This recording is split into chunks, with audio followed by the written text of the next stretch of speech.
자, 이제는 여러분 드디어 사도행전 마지막 이제 28장까지 왔습니다. 이제 기나긴 사도행전이 오늘이 마지막 시간이기도 한데요. 지난 시간까지만 해도요, 여러분 이제 우리가 그 풍랑 가운데에 유라굴로 가운데에 있었던 사도 바울의 모습에 대해서 우리가 한번 알아보았습니다. 자, 그러고 나서 이제 어떻게 되었는가? 여러분 이제 저희가 지금 태풍이 막 하루만 불어도 지난주에 굉장히 힘들다고 그랬죠. 그렇죠? 근데 그 유라굴로가요 14일 동안 지속되어졌습니다. 2주간 동안이나 지속되어지고 굉장히 힘들게 사도 바울과 거기 있는 사람들이 막 멀미에 지치고 모든 걸 다 버리고 막 그러고 있었어요. 그런데 그러던 상황 속에서 오늘 28장은 아니지만 27장에 보면은요, 그 상황 속에서 바울이 배에 있는 그 이방인들과 하나님을 모르는 사람들하고 성찬식도 합니다. 정말 대단하지 않습니까? 죄인의 신분으로 그렇게 무시당하는 상황 가운데에서도 끊임없이 하나님 그리고 하나님의 이름으로 성찬까지 하고요. 결국 그 배의 주도권이 선장과 선주, 세상의 경험을 의지하던 그들에게 있어서 이제 지도권이 누구에게로? 하나님의 사람 바울에게로 옮겨가는 장면이 지난 시간 저희 27장에 그려졌습니다. 그리고 이제는요 28장에 보니 정말로 바울이 하나님의 말씀을 선포했던 것처럼 그들은 270명 중에 단 한 사람도 죽거나 상하지 않고 무사히 구조가 되어집니다. 자, 그래서 오늘 28장 1절부터 저희 함께 들어가 보도록 하겠습니다. 우리가 구조된 후에 안즉 그 섬은 멜리데라 하더라. 멜리데 동그라미. 예.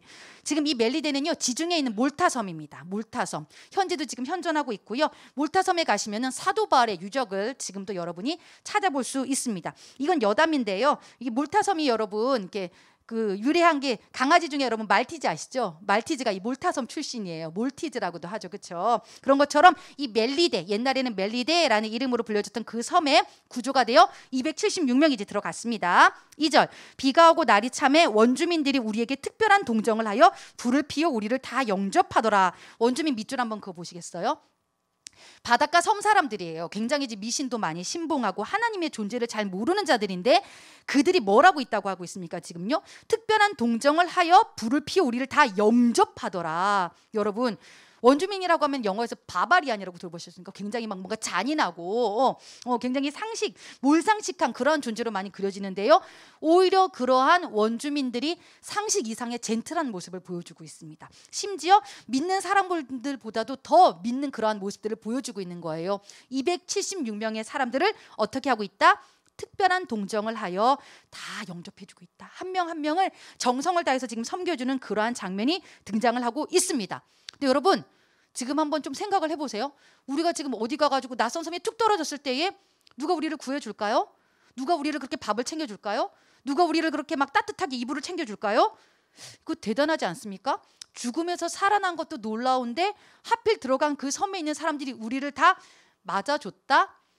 여기에 뭔가 놀라운 섭리가 숨겨져 있다라는 것입니다. 이제 점점 더 놀라운 이야기가 펼쳐집니다. 3절에 볼까요? 바울이 나무 한 묶음을 거두어 불에 넣으니 뜨거움으로 말미암아 독사가 나와 그 손을 물고 있는지라. 참 사도 바울의 여러분 생애는요 그냥 넘어가는 게 없습니다. 그냥 바로 그냥 로마로 이렇게 해주시면 될 거를 유라굴라 만나게 하셔. 그 다음에 또 한 섬에 떨어져 가지고 이제 겨우 살았다 했는데 하필 누구에게? 바울에게 지금 독사가 대롱대롱 매달려 있었다라는 거예요. 그런데 이제 4절에 보니까 원주민들이 이 짐승이 그 손에 매달려 있음을 보고 서로 말하되 진실로 이 사람은 살인한 자로다. 바다에서는 구조를 받았으나 공의가 그를 살지 못하게 함이로다 하더니 지금 뭐라고 얘기하는 거예요? 저봐 쟤 결국 죄인 맞잖아. 살인자야. 바다에서는 살림 받았을지 모르겠지만 결국 독사에 물려 죽겠구나. 당시의 헬라 사상입니다. 인과응보 사상이에요.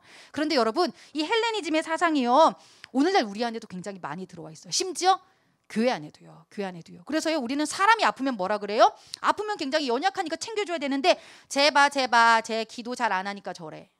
들어보셨습니까? 뭐 저희 공동체는 그런 게 없지만요. 어떤 또 되게 오래된 공동체는요 자기도 모르게 이런 생각이 나오는 거예요. 제발 주일 잘 안 지키니까 저렇게 다치잖아. 근데 그거 절대 아닙니다. 이런 인과응보 사상은요 우리가 지향해야 할 바가 아니라 지양해야 되는 생각이라는 걸 여러분 기억해 주셨으면 좋겠어요. 사람들은 쉽게 이렇게 판단했지만 우리는 그렇게 쉽게 판단해서는 안 된다. 그래서 쳐봐라 지금 바울 제 죄인이니까 결국 죽겠네 했는데 5절에 보니까 어떻게 됐습니까? 바울이 그냥 무심하게 툭 그 짐승을 불에 떨어버림에 조금도 상함이 없더라. 하나님께서 계속 보여주고 계시죠. 그죠? 바울은 왜 그래? 진짜 너무 징하다. 하지만 그 징함 끝에는 언제나 하나님의 은혜였습니다. 늘 은혜. 우와, 어떻게 저런 일을 겪고? 우와, 대박 신기해. 6절, 그들은 그가 붙든지 혹은 갑자기 쓰러져 죽을 줄로 기다렸다가, 그가 붙든지, 이건 그냥 믿을만 거세요. 붙든지라는 단어는요, 여러분 신약 성서 안에서 여기 사도행전에만 등장하는 단어입니다. 붙든지라는 의학 용어죠. 이거는 뭘 알려주는 것입니까? 의사인 누가만의 그런 단어라는 것입니다. 본인이 의사였기 때문에 의학적인 용어를 썼어요. 그가 붙든지 혹은 갑자기 쓰러져 죽을 줄로 기다렸다가 오래 기다려도 그에게 아무 이상이 없음을 보고 돌이켜 생각하여 말하되 그를 신이라 하더라. 신이다, 신이다. 바울 예전에 1차 전도여행 때도 이러한 대우를 한번 받은 적이 있었죠. 그렇죠? 거기서도 막 신이다. 근데 이걸 통해서 뭘 봅니까? 여러분 결국 우리 인간을 봐요. 아유, 좀 전까지만 해도 쟤는 죽을 인간이야 이랬다가 갑자기 쟤는 신이다, 신이다. 여론에 의해서 막 휩싸이는 그런 나약한 우리 한 단면을 보여주고 있습니다. 예나 지금이나 이런 모습들은 우리한테 동일하게 있는 것 같죠. 그렇죠? 그러자 이제 7절, 이 섬에서 가장 높은 사람 보블리오라 하는 이가 그 근처에 토지가 있는지라 그가 우리를 영접하여 사흘이나 친절히 머물게 하였더니, 계속해서 환대를 받고 있습니다. 이상하죠? 사도 바울은 지금 여행을 온 게 아닙니다. 여기 지금 초대받아서 온 게 아니라 구조되어 난파된 배에서 구조되어 온 그러한 신분인데요, 계속해서 뭔가 기다렸다는 듯이 휴양지에 온 것처럼 하나님께서 이에게 위로를 주고 있는 장면들이 등장을 하고 있습니다. 그런데 하필 8절, 보블리오의 부친이 또 열병과 이질에 걸려 누워 있거늘. 어허, 신기하죠. 바울이 가는 곳곳에는요, 하나님이 뭔가 장치를 계속해서 예비해 두셨어요. 열병과 이질, 당시에 그런 지중해 열병이라 하면은요, 열이 나는데 진짜 말 그대로 열병이에요. 최소 2달, 최대는 막 6개월까지도 열이 나서 사람이 살기가 힘든 그러한 병이 진짜 열병인데, 지금요 보블리오의 아버님이 지금 열병과 이질에 걸려가지고 누워 있는 거예요. 그런데 바울이 들어가서 역시나 그 아버님을 보고 뭐라고 했습니까? 기도하고 그에게 안수하여 낫게 하매, 낫게 하매, 치유의 역사를 행하고 있죠. 그렇죠? 죄인인 바울은요, 당연히 무시당하고 천시당해 하지 않지만 하나님께서는요 그의 생애를요 어디를 가든지 치유하고 고치고 섬김받는 인생으로 계속해서 사용해주고 있는 장면들이 등장하고 있습니다. 9절, 이러므로 섬 가운데에 다른 병든 사람들이 와서 고침을 받고. 바울에게 있어서 여러분 죄인이라는 신분은 별로 중요한 게 아니었던 것 같아요. 그죠? 어디에 있든지 언제 있든지 무엇을 하든지 이런 건 그에게 중요하지 않았다. 어떠한 상황이든지 간에 그는 무엇으로 살았다? 오직 복음으로 살았다. 오직 예수로 살았다. 그의 처지와 형편 가운데 원망할 수도 있고, 그는 조금 때로는 좀 게으름을 피울 수도 있는데 매 순간 예수의 이름으로 고치고 살리고 전하고, 그의 생애는 계속해서 그렇습니다. 그래서요 그 와중에도요 다른 병든 사람들이 와서 고침을 받고, 10절, 후한 예로 우리를 대접하고 떠날 때에 밑줄 우리 쓸 것을 배에 실었더라. 우리 쓸 것을 배에 실었더라. 믿음이 사람의 정말로 주와 함께하는 사람이 가는 곳은요 뭐가 달라도 달라요. 그렇죠? 제대로 예수를 믿고 사는 사람들은요 그의 가는 곳곳마다 그가 축복의 통로가 되어 진다라는 것입니다. 뭔가 화려하게 세상적인 기준으로 막 성공하고 1등하고 막 그런 건 아닐지라도요, 그가 가는 곳은요 조용히 채워지고요, 조용히 살리고 있고요, 조용히 형통해요. 막 드러나지는 않지만 어느 순간에 보면 와, 저 사람이 가는 장소는 진짜 신기할 정도다. 어쩜 저렇게 잘 되지? 살아나고 있지? 그런 게 보여진다라는 거예요. 지금 바울 한 사람으로 인해서 276명이 또다시 먹을 것을 얻은 장면입니다. 배에 실었더라. 아니 이 섬은 도대체 무슨 섬이길래 원주민들이 이토록 환대를 해주는가? 그 백그라운드에는 뭐가 있었다? 하나님의 섭리하심이 있었다. 바울이라는 단 한 사람을 로마로 가서 복음을 전하게 하시려는 하나님의 그 사명자를 대우하는 놀라운 섭리가 그 배경 가운데 있었다라는 것입니다. 표면은 뭐였지만, 죄수의 신분이었지만, 억울하고 속상했지만 그것은 그냥 겉으로 보니 명분이었을 뿐이고요, 내면은 뭐예요? 하나님은 계속해서 일하고 계셨다라는 것이죠. 그렇죠? 그리고 나서 이제 11절 보니까 석 달 후에, 와, 이 멜리데 섬에 지금 몇 개월을 있었습니까? 3개월을 있었다라는 것입니다. 그죠? 우리가 그 섬에서 겨울을 난 알렉산드리아 배를 타고 떠나니 그 배의 머리 장식은 디오스구로라. 디오스구로, 여러분 밑줄 한번 그어볼까요? 각주가 나왔죠. 풋노트가 1번에 나왔어요. 이 디오스구로가 누구래요? 제우스의 쌍둥아들이라고 성경책 밑에 1번 풋노트 보여주셨습니까? 지금요, 디오스구로. 근데요, 누가가요 이거를 기록한 이유는 뭘까요? 참 이게 아이러니하다라는 것입니다. 전에도 얘기했지만 이 알렉산드리아 배는 무엇을 축소해 놓은 것과 같다 그랬습니까? 인간의 삶을 축소해 놓은 것 같다 그랬죠. 그렇죠? 인간은 성공하고 싶고 잘 되고 싶어 가지고요. 우상을 섬깁니다. 이 디오수구로 제우스의 쌍둥이 아들은요. 결국에는요. 인간의 성공 물질을 주장하는 신입니다. 땅의 풍요로움을 기원하고 또 바다의 풍요로움을 기원하는 제우스의 쌍둥이 아들인데요. 사람들은요 이 배를 탔을 때 어떠한 기대를 가지고 있었다는 것입니까? 우리 잘 먹고 잘 살게 해주세요. 우리 성공하게 해주세요. 우리 풍요롭게 해주세요. 우리를 잘 되게 해주세요라는 마음으로 디오수구로 인간이 만든 우상을 내걸었지만 결국 이 배를 구원해 주신 건 여러분 누구였죠? 누구? 바로 하나님이셨다라는 겁니다. 그렇죠? 그러니까 누가가 보니까 참 웃긴 거예요. 야, 지네들 다 죽을 것 같았을 때 결국 하나님이 구해주셨는데 저 배 앞에는 저 우상을 달고 있네. 참 이 웃긴 이 우픈 현상 여러분 그 시대의 상이 아니라 뿐만 아니라 지금 오늘날 우리가 이러고 있다는 겁니다. 세상의 물질이 우리를 구원해 줄 것 같고 세상의 관계가 우리를 구원해 줄 것 같지만 결국 정작 우리를 살리는 것은 복음의 능력이다. 복음의 능력이다. 예수 그리스도. 근데 우리는 그걸 바라보지 못하고 자꾸만 죽을 것을 취하여 죽음으로 달려가고 있다는 겁니다. 세상의 헛된 신을 섬기면서 말이죠.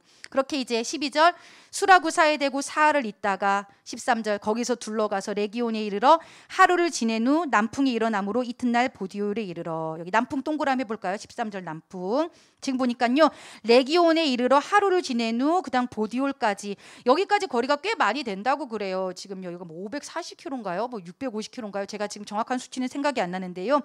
이틀 만에 갈 수 있는 거리는 아니었다고 합니다. 그런데 뭐가 불었대요? 남풍이 불었대요. 유라굴론 여러분 북동풍이었죠. 그렇죠? 근데 드디어 순적한 남풍이 불어오기 시작했던 것입니다. 이제 주님이 역사하시기 시작한 거예요. 자, 고난 끝 가라 로마로. 그러니까 남풍이 막 가가지고요 이틀 만에 슝 하고 보디올로 가버리는데요. 거기서 형제들을 만나 그들의 청함을 받아 일주일을 함께 머물면서요 그 자리에서 또다시 바울은 형제들을 믿음의 형제들을 만나서 권면하죠. 그리고 거기서 성찬도 했을 것이고 말씀도 나누고 마지막으로 또 거기서요 신앙적인 권면을 했을 것입니다. 그래서 우리는 이제 여러분 밑줄 그어볼까요? 우리는 이와 같이 로마로 가니라. 14절입니다. 우리는 이와 같이 로마로 가니라. 여기서 우리 한번 동그라미 쳐보세요. 우리. 여기서 말한 우리가 누구일 것 같습니까? 여러분 한번 맞춰보세요. 우리. 누구누구가 우리게요? 기억하고 계십니까 여러분? 일단은 누구겠어요? 사도 바울. 그리고 지난주에 여러분 제가 이 사람은 동역자, 동행자, 동고자였습니다. 아자로 시작되는 이름 혹시 기억하고 계십니까? 맞아요. 아리스다고 맞습니다. 아리스다고. 그리고 이 그 책을 기록한 누가? 네, 맞습니다. 누가입니다. 누가. 누가 이렇게 해가지고요. 누가 있나요? 맞아요. 셋이에요. 셋. 바울과 아리스다고와 누가가 이렇게 있는데요. 여러분 보십시오. 지난 시간에 제가 잠깐 아리스다고에 대해서 얘기를 드렸잖아요. 그렇죠? 아리스다고와 같은 사람이 여러분과 함께하기를 또 여러분이 아리스다고와 같은 사람이 되어지기를 축복했는데요. 바울은요, 전 보면은요, 많이 힘들고 고단한 사역을 했지만 참 행복한 정말로 그야말로 복된 삶을 살아갔던 사람인 것 같아요. 아리스다고뿐만 아니라 누가라는 존재가 있었다라는 거죠. 누가는 보면은요, 여러분 사도행전 한 16장부터 등장을 하게 되어집니다. 그때부터 우리라는 단어가 등장을 해요. 그래서 사도행전에서요, 그런 사도 바울의 일거수일투족을 하나하나 다 진짜 팩트를 기록했던 사도행전의 저자가 바로 누가이기도 한데요. 여러분 사도 바울 성격이 쉽습니까? 어렵습니까? 제가 봤을 때는요. 관계적으로 하기는 참 쉽지 않은 사람이에요. 그죠? 일중심적이고 불같고 다 말해야 되고 엄청나게 센 캐릭터예요. 그러다 보니까 이제 그 착한 바나바하고도 또 뭐 갈라서는 그런 일들이 있었잖아요. 쉽지 않은 성격인데 이 누가는요. 묵묵히 28장까지 지금 사도 바울 곁을 지금 다 기록하고 있어요. 그리고 더 놀라운 사실이 뭔지 아십니까? 사도 바울의 마지막 서신서가요. 디모데후서입니다. 디모데후서. 이제 정말로 이제 백발이 성성한 노인이 돼가지고 마지막으로 기록한 책이 디모데후서인데요. 디모데후서 4장 10절과 11절에 이런 얘기가 있어요. 제가 읽어드릴게요. 디모데후서 4장 10절에서 11절. 데마는 이 세상을 사랑하여 나를 버리고 데살로니아로 갔고 그레스게는 갈라디아로 디도는 달마디아로 갔고 누가만 나와 함께 있느니라. 아멘. 여러분 대단하지 않습니까? 그 사도행전 16장에서 이 정말 성격이 뭐 같은 사도 바울 옆에서 뒤치다거리 다 해주면서 수행 비서로 기록으로 그러면서 의사로서 또 막 이게 질병 치료까지 다 해주면서요. 언제까지요? 디모데후서 끝까지 했어요. 다 세상으로 가고 다 떠났고 보니까 사도 바울의 성격이 만만치도 않아서 떠났을 것 같기도 해요. 제가 봤을 때는요. 다 떠나고 했는데 누가만 나와 함께 있느니라. 이 끝까지 목숨을 함께 했던 이 모든 매일매일 순간에 함께 했던 누가라는 인물이 참 위로가 되는 것 같습니다. 목사님에게는요. 지난 시간에는 아리스다고 오늘에는 누가. 여러분에게 또 축복할까요? 여러분의 인생 가운데에 누가와도 같은 그러한 관계적 축복이 있기를 여러분 주님의 이름으로 축복합니다. 뿐만 아니라 여러분이 그러한 누가와도 같은 신실한 사람이 또 될 수 있기를 축복합니다. 그래서 보니까요, 우리는 이같이 로마로 가니라. 그런데 이 장면에서 보십시오. 이걸 기록한 누가의 마음이요, 목사님 좀 느껴졌어요. 굉장히 팩트만 전하고 굉장히 이성적인 사람이지만 와, 드디어 간다, 이 마음인 거예요.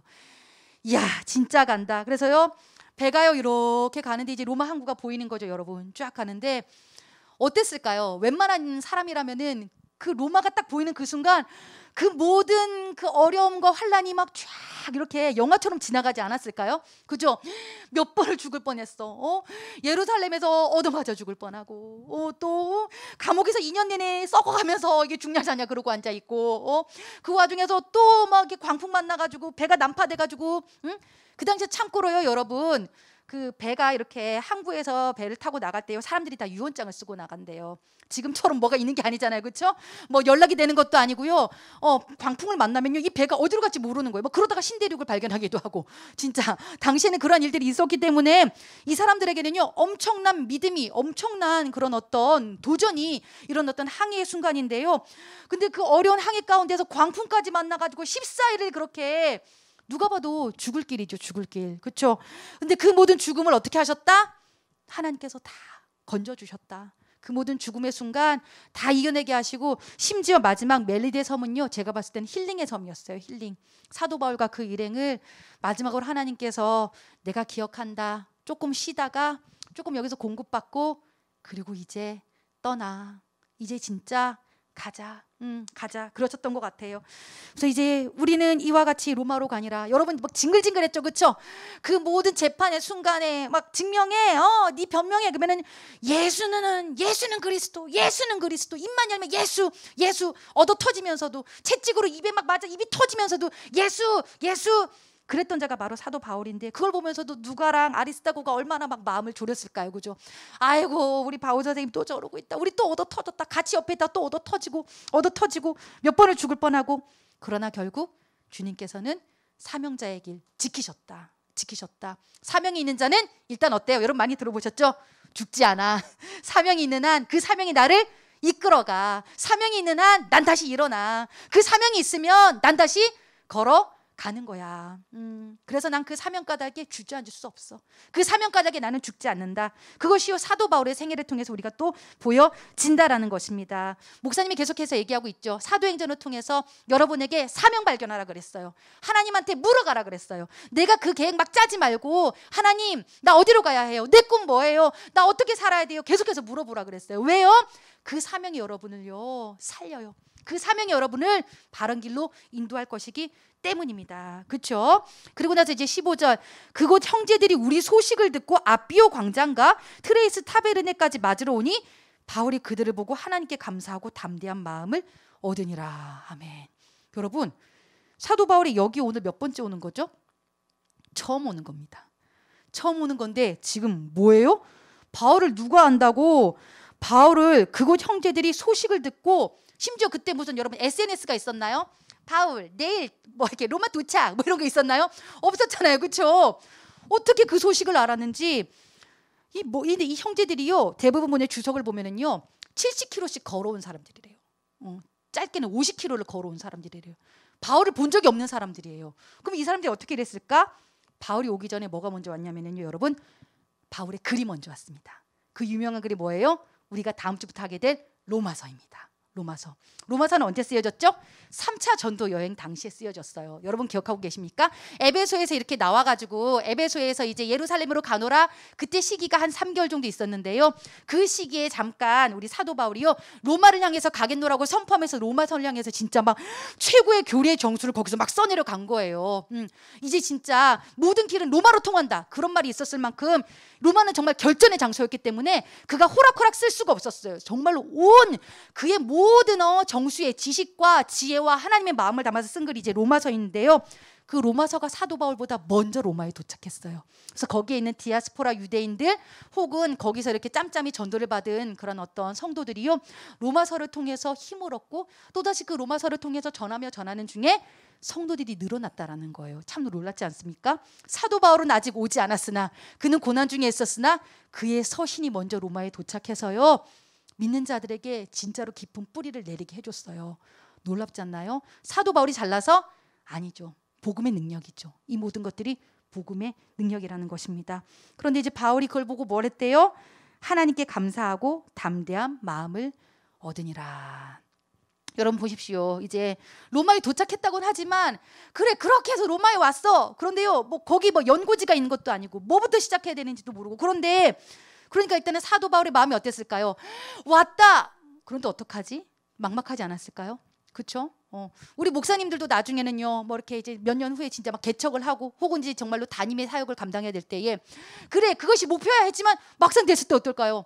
성도도 한 사람도 없고 진짜 저 같은 경우는 이제 오 목사님하고 이렇게 둘이서 이렇게 단둘이 마주 보면서 이제 주거니 받거니 이래야 되고 어쨌거나 선율이한테 조금 뭐 선율아 너가 이렇게 피아노 쳐봐라. 피아노는 못 치고 아직 선율이가 드럼 요즘 배우기 시작한데 드럼에 우린 둘이서 아프리카 찬양팀처럼 찬양해야 될지도 몰라요. 나중에 선율이랑 셋이서 그런 상황이 다가왔을 때 우리가 어떨까요, 여러분?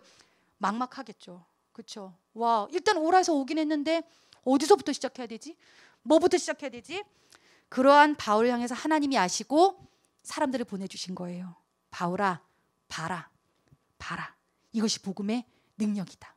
네가 걱정할 게 아니다. 네가 걱정할 게 아니다. 그러면서요, 하나님께 감사하고 담대한 마음을 얻으니라. 이거는 여담인데요, 여러분. 하나님께서 직접 우리에게 형상을 보여주시지 않잖아요. 그래서 때로는요, 옆에 있는 동역자들을 통해서 찾아오시기도 해요. 그리고 옆에 있는 그 동역자들의 말을 통해서요, 나에게 말을 걸어오시기도 하고요, 힘을 주시기도 해요. 한번 옆에 한번 보실까요, 여러분? 여러분 가족도 보시고 옆에 있는 이제 이분들을 통해서 하나님께서 찾아오신다라는 거예요. 한번 이렇게 슬쩍 아이 컨택. 째려보지 마세요. 째려보지는 마시고 옆에 있는 그분을 통해서 하나님께서 힘내 이렇게 얘기해 주신다라는 거예요. 내가 기도하고 있어. 일어나. 넘어지지 마. 내가 기도하고 있잖아. 이게 지금 뭐예요? 하나님께서 지금 바울에게 70km를 걸어 50km를 걸어 바울을 응원하고 계신 거예요. 이 사람들 통해서 바울아 힘내. 너가 가는 길 혼자가 아니야. 내가 함께한다. 담대한 마음을 얻으니라. 그리고 나서 이제 16절 우리가 로마에 들어가니 바울에게는 자기를 지키는 한 군인과 함께 따로 있게 허락하더라. 이때부터 이제 본격적인 매임의 삶을 시작합니다. 물론 이제 바울이 아주 엄청난 흉악범이 아니었기 때문에요, 가택연금이라 해가지고요, 죄인들의 그런 거기보다 이제 민가를 얻어가지고 거기서 이제 지낼 수 있게 해줬어요. 근데 문제는 거기서 막 이렇게 자유롭게 한 게 아니라 그 로마 군인하고 계속해서 연결돼가지고 수갑처럼 쇠사슬로 엮여가지고 계속해서 돌아다니는 그런 삶이었어요. 여러분 이게 생각해보면 되게 부담스럽지 않습니까? 다은 선생님 군인 아저씨가 계속 나랑 연결돼가지고 창준 선생님 계속 나를 막 드륵드륵 화장실도 같이 가고 드륵드륵 밥도 같이 먹어야 되고, 나 가끔씩 나는 트름도 한번 해야 되는데 이 사람이 쳐다보고 있고, 나는 가끔씩 멍 때리고 막 이래야 되는데 이 사람이 쳐다보고, 나 가려워 죽겠는데 얼마나 부담스러울까요? 그렇죠? 그런데요, 사도 바울에게는요 그런 게 하등의 문제가 되지 않았다라는 것입니다. 심지어 빌립보서를 보면은요, 그 쇠사슬에 매인 상태에서도 뭘 했다? 복음 전했다. 1:1 양육했다라는 거예요. 저기요. 그러면서 모든 순간을 예수로만. 그러고 나서 이제 28장 마지막 절로 갈까요? 여러분 30절부터 31절 우리 다 같이 한번 읽어보도록 하겠습니다. 이제 마무리 지어야 되니까요. 시작. 바울이 온 이태를 자기 셋집에 머물면서 자기에게 오는 사람을 다 영접하고 하나님의 나라를 전파하며 주 예수 그리스도에 관한 모든 것을 담대하게 거침없이 가르치더라. 아멘. 여러분 지금 조금 뭐지? 황제 앞에 섰을까? 뭐지? 엔딩 왜 이래? 바울 어떻게 됐어? 근데 여러분 오해하시면 안 됩니다. 사도행전은 바울에 관한 책이 아닙니다. 애초부터 바울한테 별 관심이 없었습니다. 서운하신가요? 사도행전의 진짜 관심은요, 복음입니다. 사도행전 액츠예요. 액츠. 뭐가 움직인다? 복음이 움직인다라는 거예요. 하나님의 살아있는 그 복음이 역사하고 있는 그거를 설명해주고 있는 것이 바로 사도행전이에요. 그 중에 바울은 한 독으로 스쳐 지나가는 사람일 뿐이에요. 그래서요, 굉장히 이 책은요 좀 불친절할 정도로 엉성하게 끝나요. 뭐지? 그리고 사도행전 29장은요 지금도 쓰여지고 있다고 대부분이 주석가들이 얘기를 하고 있습니다. 누구를 통해? 그 복음이 역사에서 살아가는 여러분을 통해서 이제는 액치가 진행되고 있다라는 것입니다. 결국 이 사도행전을 마무리하면서요 끝은요 바울이 아니라 여러분 안에 복음이 남기를 원합니다. 그래서 오늘 28장을 통해서 멜리데 섬과 결국 로마에 입성한 그 바울의 모습을 통해서 우리가 무엇을 발견할 수 있습니까? 여러 가지 여러분에게 주시는 마음들이 지금 있겠죠. 그렇죠? 그리고 이 안에서요 막 지금 이걸 가지고 설교를 한 30편도 만들 수 있어요. 한 절 한 절 잘라가지고요. 사실은요 너무나도 내용이 많고 은혜가 되는 그러한 내용이지만요 결국 목사님은요 가장 첫 번째로요 복음은 살아있다라는 걸 여러분에게 얘기 드리고 싶습니다. 복음은 살아 역사한다. 나의 연약함, 나의 부족함과는 상관없이, 인간의 그 어떤 어리숙함과는 상관없이 복음은 살아서 뚫고 간다라는 것입니다. 그 어떤 역경과 어려움이 있어도요 복음은 살아서 결국 하나님이 하시는 바를 이루게 되어져 있어요. 여러분의 삶을 통해서도요 지금 복음은 살아서 역사하고 있습니다. 우리가 생각지도 못한 방법으로, 하나님의 창의적인 방법으로요. 그리고 또 하나, 복음으로 살아가는 자는요 결국 하나님이 책임져 주십니다. 이 사실을 기억해 주셨으면 좋겠어요. 복음으로 살아간다는 게 뭐예요? 오직 예수님 생각하고 그 예수님을 주로 시인하고 그런 까닭에 죄 지는 것이 난 아직까지도 고통스럽고 나의 연약함이 참으로 보여지고 나는 여전히 정말 소망이 없는 존재라는 것을 인정하게 되어진 그러한 사람, 복음으로 살아가는 그 사람, 하나님이 반드시 책임져 주신다. 독사에게 물려도 살았고요. 그 숱한 광풍 가운데서도 살아났습니다. 그 엄청난 폭동 가운데서도 하나님의 놀라운 방법으로 건져내시고 심지어 그를 통해서 먹이시고 채우시고 입히시잖아요. 그렇죠? 그리고 그 사람 까닭에 그가 속한 공동체가 축복을 받기도 했어요. 그는 축복의 통로가 되어지기도 해요. 하나님은 참으로 다양한 방법으로 당신을 위해 살아가는, 복음을 위해 살아가는 자를 반드시 책임져 주신다라는 것입니다. 그리고 또 하나, 이거는 그냥 옵션 같은 거지만요, 복음으로 살아가는 자, 여러분 너무 내 인간관계에 연연하지 않으셨으면 좋겠습니다. 가장 아름다운 인간관계를 허락해 주십니다. 나의 그런 어떠한 성정과는 상관없이 아리스다고가 그러했고 누가가 그러했고, 여기 사도행전에 나오지 않지만 목숨 걸고 사도 바울을 또 옹호했던 브리스길라와 아굴라와 같은 부부도 있었습니다. 그들은 정말 바울을 위해서 죽을 수도 있었습니다. 근데 여러분 보십시오. 누가 나를 위해서 죽어주는 거 정말 쉽지 않습니다. 요즘 부모님도 나를 위해서 안 죽어줘요. 그렇죠? 요즘 그런 세대 가운데 살아가고 있는데 사도 바울은 관계에 연연하지 않았어요. 그는 오직 복음이었어요. 그렇죠? 그런데 그 복음의 열심이, 그 복음이 결국 그로 하여금 가장 필요한 관계를 내 주변에 두게 했어요. 너무 관계에 연연할 거 없다. 지금 이 방송을 보고 있는 우리 친구들도 마찬가지입니다. 너무 친구들하고 그렇게 막 연연하지 않으셔도 돼요. 걔한테 맞춰주려고 안 해도 되고, 그 그룹에 못 끼워가지고 서로하고 그러할 거 전혀 없다. 나에게 꼭 필요한 관계는요, 하나님께서 내 인생 가운데에 붙여주신다. 내가 무엇으로 살아갈 때? 복음으로 살아갈 때. 이제 사도행전을 맺으면서요, 여러분의 생애 가운데에 참으로 복음의 능력이 살아서 역사하게 되어지기를 주님의 이름으로 축복합니다. 이 시간 함께 기도하시겠습니다.